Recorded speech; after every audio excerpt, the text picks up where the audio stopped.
Hey guys, today I'm talking about 3 things that I think should be added into the game. But before I do, I just want to put this out there. I think we have a massive wave of new content coming to the game. We have Floor 7, we have potentially a bunch of new updates around the corner once all their new staff is trained up and ready to add new stuff. Skyblock might have a crazy 2021, so if you're interested in staying up to date with the game, seeing all the new content, be sure to subscribe, like the video, so you can, be recommended, or leave a comment telling me you'd like to hear next or see next. Anyway, so what are these 3 things? The first one I want to talk about is mini bosses, or world bosses, I guess is their better name. So back when the game first came out, for the first 2 months, there was only one world boss, which was the Magma Cube boss. Now, its drops were not really that impressive. It dropped some enchanted magma cube or magma item, can't remember the name, but it also dropped the Ember rod. Now, nowadays, you'll see this item and be like, man, that's garbage. But back in the day, this thing was really good. You did not need to, get yourself basically back when the game first came out. Aspect of the End and Ember rod were the top swords. There was no AOTD. There was no Midas, crowding that space. It was just these 2 weapons. And Ember rod was one you could easily get access to just by being lucky and snagging the Magma Cube drop. Now, eventually, they added in the Ender Dragon, which is a pretty cool mechanic. I am not a fan of how you summon it, but it is, I guess you'd call it a world boss or lobby boss or something of that sort where, everyone in the lobby can participate and get some kind of rewards, which is the main point. Because having content like that, I think, is very fun. Having everyone in the lobby participate and get rewards based on their performance is very good. Now, I feel the Ender Dragon pushes that a little far because you have to pay a fee to summon it and do really well. At that point, they need to decide on one.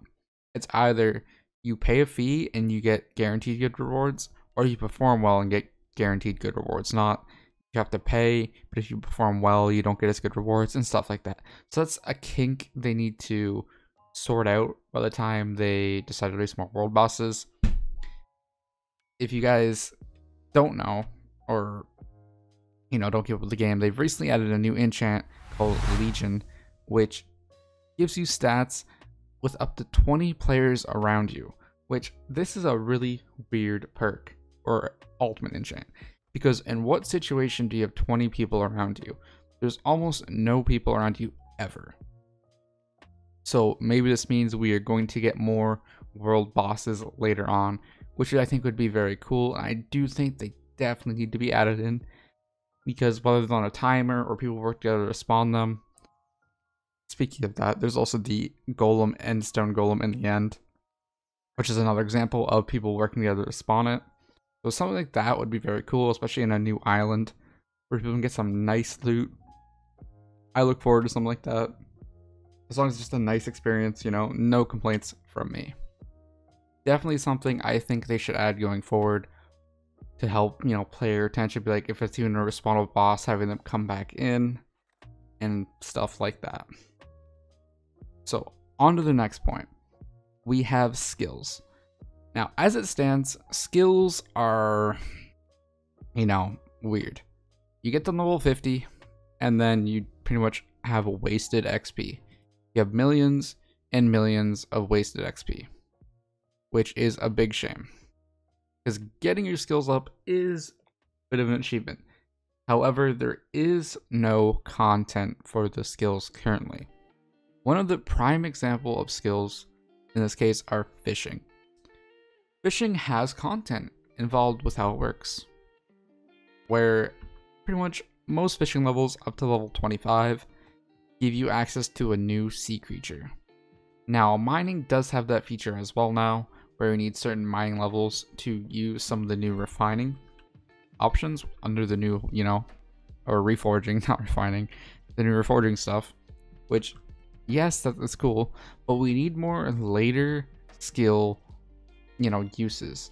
Like, definitely something we can do with the level 40 skills, because right now it just feels pretty meaningless to have a level 50 skill. Besides combat and foraging, there's practically no reason to have these skills up anymore. Even alchemy itself needs to be redone, mind you, because they completely ruined the value of this skill. Because there's no reason to be getting alchemy up when you use a god potion and you get free 24-hour potions forever. So I think that just was a bit of an oversight, but I think it would really help to have some level 30 to 50 skill content that players could do to keep us entertained, especially where they would unlock better skill methods. Because one problem for me especially is some of these skills that feel terrible level, like farming. You gotta invest a lot of time to build farms. Mining just, just feels kind of slow. Foraging still also feels pretty slow, but like having these skills give over like a mil XP per hour farming would be very nice, and just a whole better experience in general, I guess you could say. But yeah, skills, I think they definitely need something done with them. So on to my last point is weapons. Now, why do I want to talk about weapons? Well, I mainly want to talk about weapon balancing. So here we have the Midas Sword. The Midas Sword is, or slash was, the best weapon in the game for quite a long time.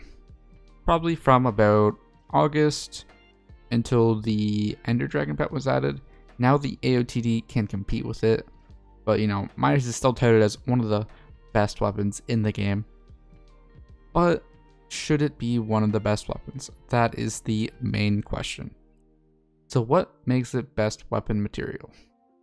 So it has high stats, it has a 50 mil base price to acquire, so it should be good, right?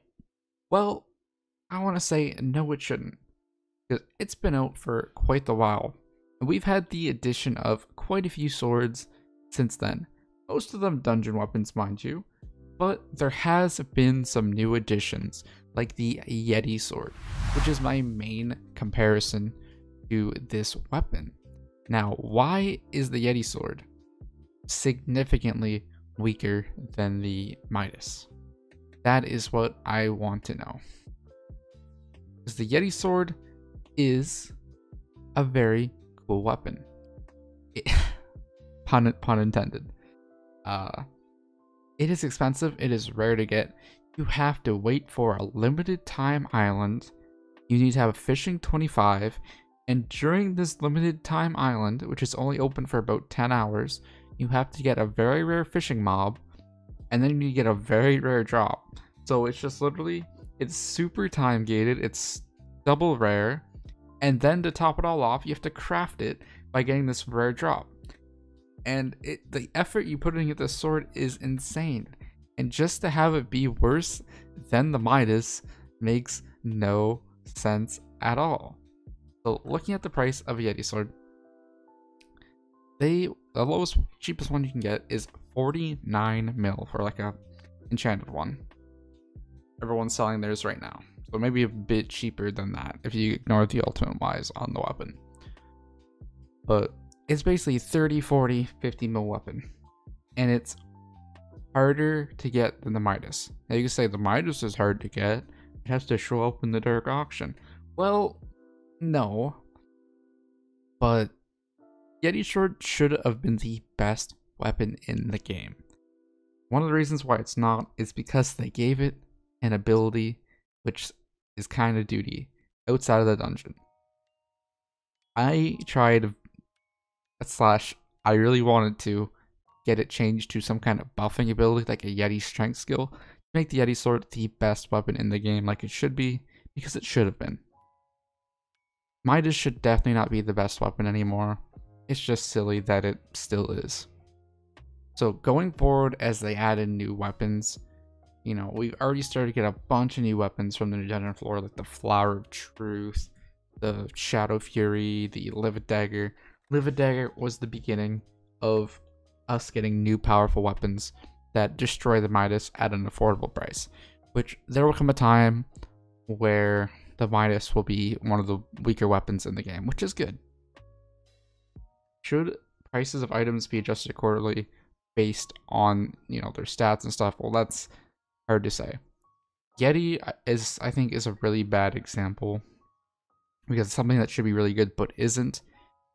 And now we're getting the Flower of Truth, and I said, you know, Live Dagger and stuff, which Live Dagger got nerfed but can still do the highest damage in the game because of how its ability works even after getting nerfed, which is pretty weird to say. So once floor 9 and 10 come out, that is when we're probably getting the best weapons in the game, and they will be better than a Midas. Will they be as expensive as a Midas? They probably will, since it seems they want to push that narrative a lot more than, you know, having weaker weapons that are just as expensive. So I can totally imagine a floor 10 weapon going for like 30-40 mil from the chest, for example, and then selling IH for maybe like 100 mil or something. I think that's going to be standard. But beyond that, I think they need to put some more thought into how items are acquired, their stats, how long other items have been in the game and been strong, and should they stay at the top, because Midas should not be at the top anymore. It's had its time to shine. So those are just some things I wanted to put out there. Hope you guys maybe think about them. Maybe comment some of your ideas below if you made it this far, because, you know, I think there's a lot of cool things that could be added to the game, but, you know, they're still not because they're understaffed, not enough time, working on other projects, stuff like that. But anyway, thank you guys for watching. If you guys enjoyed, maybe leave a like or subscribe. I would very appreciate it. But I will catch you guys next time. Take care, guys. Bye.